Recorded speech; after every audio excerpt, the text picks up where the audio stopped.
Abortion ಮಾಡಿಸಿದ್ಮೇಲೆ ಬಂದು ಹೇಳ್ತಾನೆ ನನಗೀಗ ಮಗಳಿದ್ದಾಳೆ, ಈಗ ಇಲ್ಲಿಗೆ ಬಿಟ್ಬಿಡೋಣ ಆ ಥರ ನನಗೆ ಹೇಳ್ದೆ. ಇದನ್ನೇ ಅಲ್ಲ ನಾನು ಅವತ್ತು ಹೇಳಿದ್ದು, ನಿಂಗೆ ಹೆಂಡತಿ ಮಗಳಿದ್ದಾಳೆ, ಜನ ಕೇಳಿದವರು ನೀನು ಗಂಡಸವನು ಅಂತಲೇ ಹೇಳ್ತಾರೆ.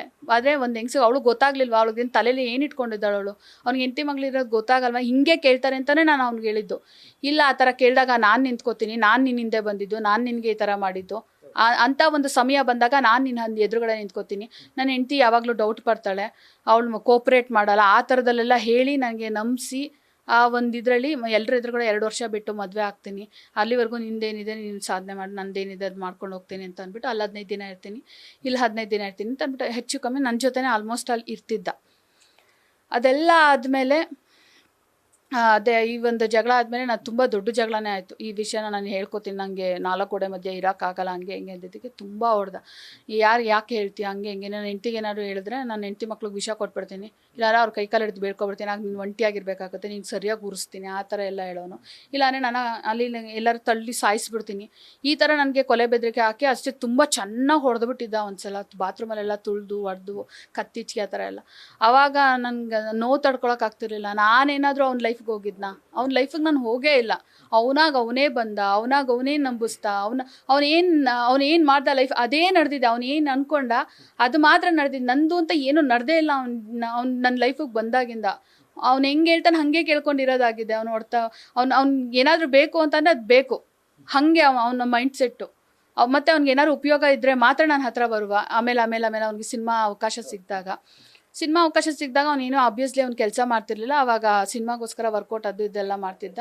ಆ ಟೈಮಲ್ಲಿ ನಾನು ಖರ್ಚು ಮಾಡ್ಬೇಕಾದ್ರೆಲ್ಲ ಖರ್ಚು ಜಾಸ್ತಿ ಮಾಡ್ತಿದ್ನಲ್ಲ, ಅವಾಗೆಲ್ಲ ಸ್ವಲ್ಪ ಟೈಮ್ ಜಾಸ್ತಿ ಕೊಡುವ. ಆಮೇಲೆ ನಾನೇ ಅವ್ನ ಬುದ್ಧಿ ಗೊತ್ತಾಗಿ ಇವ್ನಿಗೆ ಇಷ್ಟೊಂದು ಖರ್ಚು ಮಾಡ್ತಿದ್ರು, ಒಂದು ದಿನನೂ ಇವನು ಅವನವಳು ಅಂತಲೇ ಫೀಲ್ ಮಾಡ್ತಿರ್ಲಿಲ್ವಲ್ಲ, ಅದು ಗೊತ್ತಾಗುತ್ತಲ್ಲ ಅವನು ನಡ್ಕೊಳ್ಳೋದು ರೀತಿ ಎಲ್ಲ. ಅವನವಳು ಅಂತಲೇ ಫೀಲ್ ಮಾಡಿ ಇಷ್ಟೊಂದು ನಾನು ಯಾಕೆ ಇಷ್ಟು ಖರ್ಚು ಮಾಡಬೇಕು, ನಂಗೆ ಯಾರಿದ್ದಾರೆ ಅಂತ ಅಂದ್ಬಿಟ್ಟೆ ಇರೋದನ್ನೆಲ್ಲ ಅವ್ನಿಗೆ ಖರ್ಚು ಮಾಡ್ತಿದ್ದೆ. ಎಂತಕ್ಕೆ ಈ ಥರ ಫೀಲ್ ಮಾಡ್ತಾನೆ ಅಂತ ಅಂದ್ಬಿಟ್ಟು ಎಲ್ಲ ಸ್ವಲ್ಪ ಅಲ್ಲಲ್ಲೇ ಜಗಳಗಳಾಗ್ತಿತ್ತು.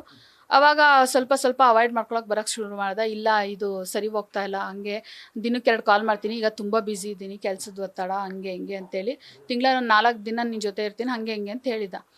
ನಾನು ಹೌದಲ್ವ, ಕೆಲಸ ಇಂಪಾರ್ಟೆಂಟು, ಫಸ್ಟ್ ಆಫ್ ಆಲ್ ಅವಕಾಶ ಅನ್ನೋದೇ ಒಂದು ದೇವ್ರ ವರ, ಅದು ನಿಂಗೆ ಸಿಕ್ಕಿದೆ, ನೀನು ಅದನ್ನು ಉಪಯೋಗಿಸ್ಕೊ ಅಂದ್ಬಿಟ್ಟೆ ನಾನು ಅವ್ನಿಗೆ ಏನು ಬೇಕೋ ಅದು ಸಪೋರ್ಟ್ ಮಾಡ್ತಿದ್ದೆ. ಮನೆ ಚೇಂಜ್ ಇಲ್ಲಿರೋದೂ ಇವನೇ ನೋಡಿದ್ದು ಮನೆ. ಸೊ ಆಯಿತು ಅಂತ ಅಂದ್ಬಿಟ್ಟು ಅವ್ನು ಹೇಳ್ದಂಗೆ ನಾನು ಶಿಫ್ಟ್ ಆದೆ.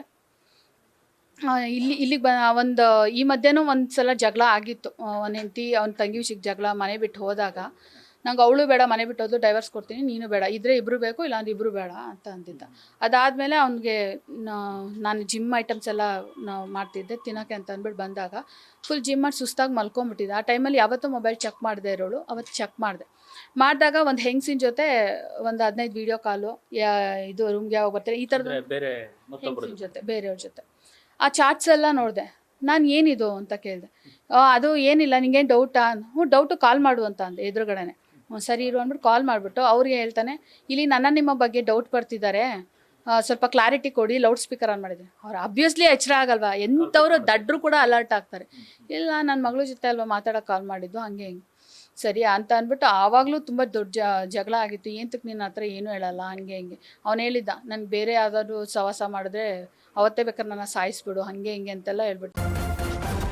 ನ್ಯೂಸ್ ಫಸ್ಟ್, ನಿರ್ಭೀತಿಯಿಂದ ನಿಮ್ಮ ಪರವಾಗಿ.